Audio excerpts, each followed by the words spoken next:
So I really enjoy reading short stories and, I guess you could say, novels. All right, and I decided to read another one.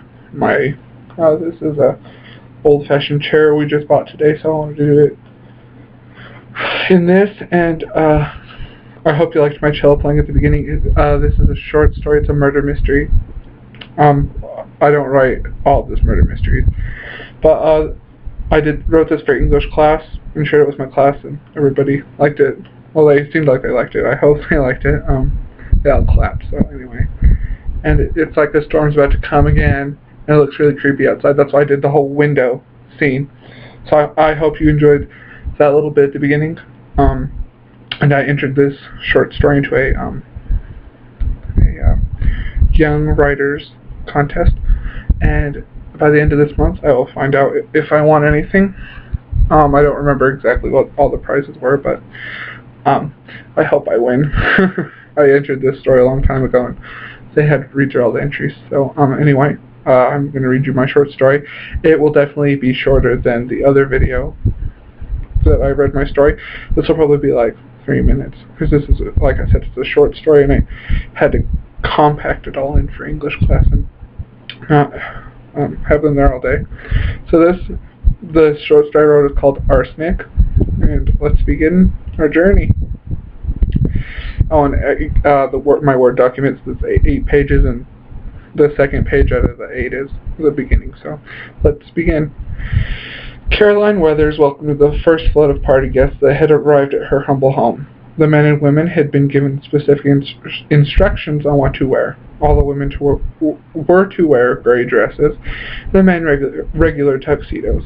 The varying styles of dresses amazed Caroline. Some had a pattern of diamonds, while others had random arrangements of diamonds. Those diamonds sparkled as they reacted with the light, creating a dazzling image. Most of the female attendees were in their early 20s. Their beauty was impressive. Lean bodies, wrinkle-free skin, flowing locks of hair, and luscious red lips provided a stunning image. Caroline fit in almost too perfectly with the other women. Their equally ample husbands walked arm in arm with them, each man wearing a black tuxedo with matching red carnations in the left breast pocket.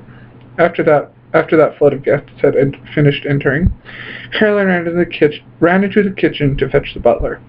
"Ricardo," Caroline yelled. Just as she turned the corner, she ran into the burly Spanish butler. "Yes?" Ricardo asked. "Could you please answer the door while I try and find my husband?" Caroline asked. "Yes, now hurry along," Ricardo urged. With that, Caroline set off to find her husband. The killer watched from the outside of the house. Caroline paced frantically from room to room until she found her husband standing by the pool, the nicest pool the killer had ever seen, sipping brandy from a crystal glass. The time was almost upon them, the killer thought. "Oh, Jim, I'm so glad I found you. I was worried," Caroline exclaimed. Her husband turned to face her. "Caroline, I need to talk to you," Jim Weathers said. "Well, go on then," Caroline remarked. "I feel guilty about being so rich," Jim said. "Do you know what I mean?" "Not really," Caroline answered. "I'm talking about all the expensive parties, fine dining, and dull fancy talk," Jim explained. "When you married me, you knew what you were getting yourself into," Caroline said. "Maybe I made the wrong choice," Jim remarked. "He wouldn't be anything without me," Caroline yelled. Jim threw his glass to the ground, shards of crystal littering the freshly trimmed grass. "Go get me a refill, please," Jim demanded. Caroline proceeded to storm up into the kitchen and get her adoring husband a refill. The killer enjoyed watching the happy couple fighting. Once Caroline entered the house, the killer knew the time had undoubtedly come. Caroline set the new glass down on the table, and then quickly bent down, opened the cupboard, and pulled out the large bottle containing the brandy. She quickly unscrewed the lid and softly started to pour the amber liquid into the glass. Jill Watson had heard the yelling, despite the rather loud orchestra playing. Once Caroline returned outside, she flew to the curtained back door to observe and listen. But to her dismay, Caroline handed her husband the glass, and then headed back inside. Jill acted nonchalant as the door slammed shut once again. Caroline stormed past her. Caroline ran into her room, proceeded into her closet, shut and locked the door, and started to sob uncontrollably. Bill Henson had watched Caroline and Jill from afar. He was a well-known reporter. If he could get more details, then it would make a gripping story. He returned to the glamour and fame of such parties. Jill had developed a crush on Jim since they had attended high school together. She watched longingly from the window. He took his first sip from the new glass and stared up at the night sky. Suddenly his body started to jerk and shake violently. White foam then protruded from his lips. With that he fell backwards into the pool, never sinking. "Someone call 911, Jill yelled. "Chief Stark's phone rang," he answered. "Hello," Chief Stark answered. "Hurry quickly, there's been an accident," Jill explained. "What's happened and where are you located?" Chief Stark asked. Jim Weathers drank some brandy, and then he started shaking violently and his mouth started to foam, Jill said. Chief Stark had a listing of all the famous persons in town. He quickly skimmed the page and located the address. "Ma'am, stay calm. I'll be right over," Chief Stark comforted. He ended the call and then rushed to his police cruiser. Over her sobs, Caroline heard a splash, and then a woman frantically screaming. "Jim," Caroline thought. Wiping her mascara-stained eyes, she unlocked the door and ran downstairs. The room was full of shocked men and women. She scurried to the backyard only to face the devastating truth. Her husband lay on his back in the glistening waters of the pool. Caroline covered her mouth with her hands and fell to her knees. "No!" Caroline screamed into the breeze. Chief Stark burst through the door, yelling at party guests to move out of his way. He continued at a steady pace until he reached the scene of the crime. The now widowed wife of Jim Weathers kneeled on the ground, mourning while her dead husband's body floated on his back in the pool. He whipped out his cell phone and dialed the phone number of the only man he knew that could solve this horrendous crime. Detective Jensen's cell phone rang. "Hello," Jensen answered. "Chief Stark here. There's been a murder at the home of Caroline and Jim Weathers," Chief Stark explained.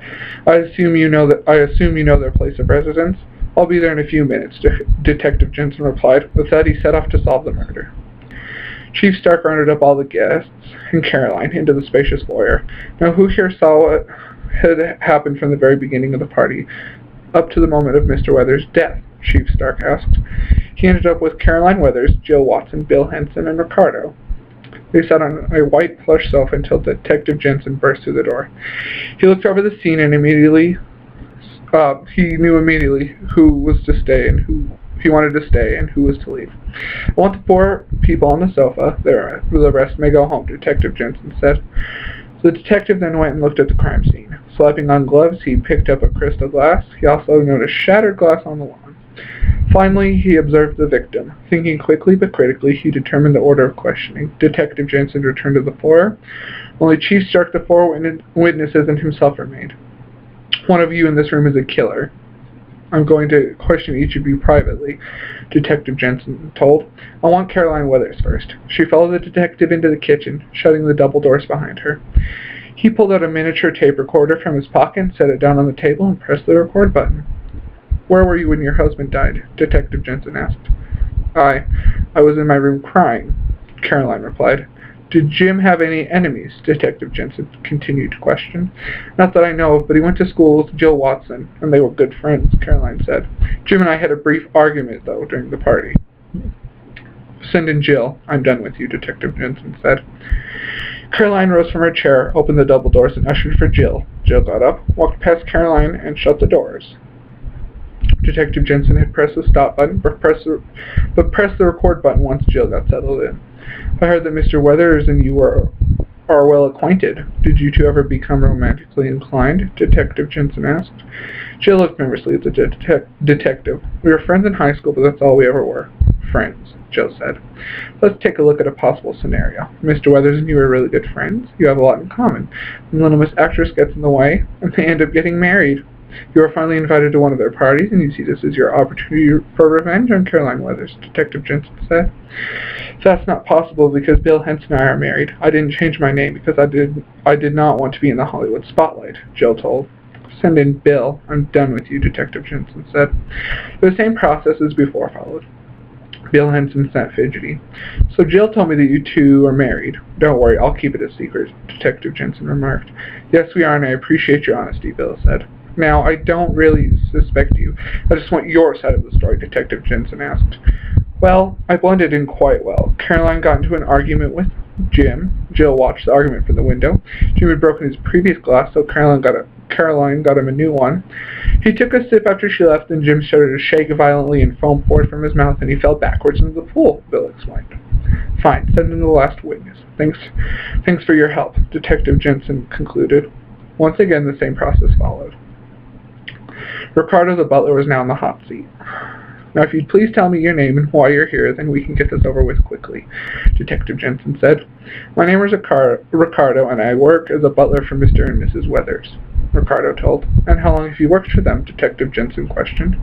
5 years, Ricardo replied. "So you'd be considered an honest and reliable employee," Detective Jensen said.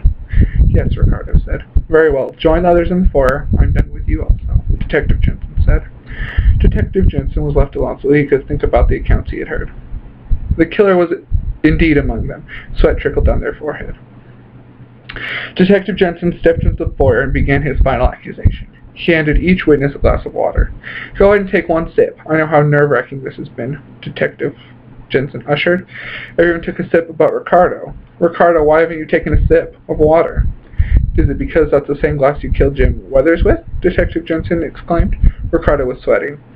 "I noticed a faint trace of a powdery substance in the bottom of Jim Weathers' glass. After hearing everyone's accounts, I searched the cupboards for a match, and sure enough I found a container labeled sugar. But it wasn't sugar, it was arsenic, the deadly poison. To make sure I was at 100% correct, I got a spoon and sprinkled some of the powdery substance on my flour. Almost immediately it started to wilt," Detective Jensen explained. "Ricardo had seen that Jim needed a new glass, so he lined the bottom with arsenic. I don't know his motive, but he is the killer." Caroline let out a gasp of shock. Chief Stark handcuffed Ricardo and marched him to the police cruiser. The case had been solved. Well, I hope you enjoyed the story. I actually enjoy reading my stories to public. I've had 2 of my stories published. A Game and Cat Mouse, which I previously read, and Love Thy Neighbor. And I also read that one too. So I hope you enjoyed my story. This is one of my newer ones. It's of course really short. My new stories are a lot longer than that, 20 plus pages. I think the largest book I just wrote was 30, 40 pages. I don't remember.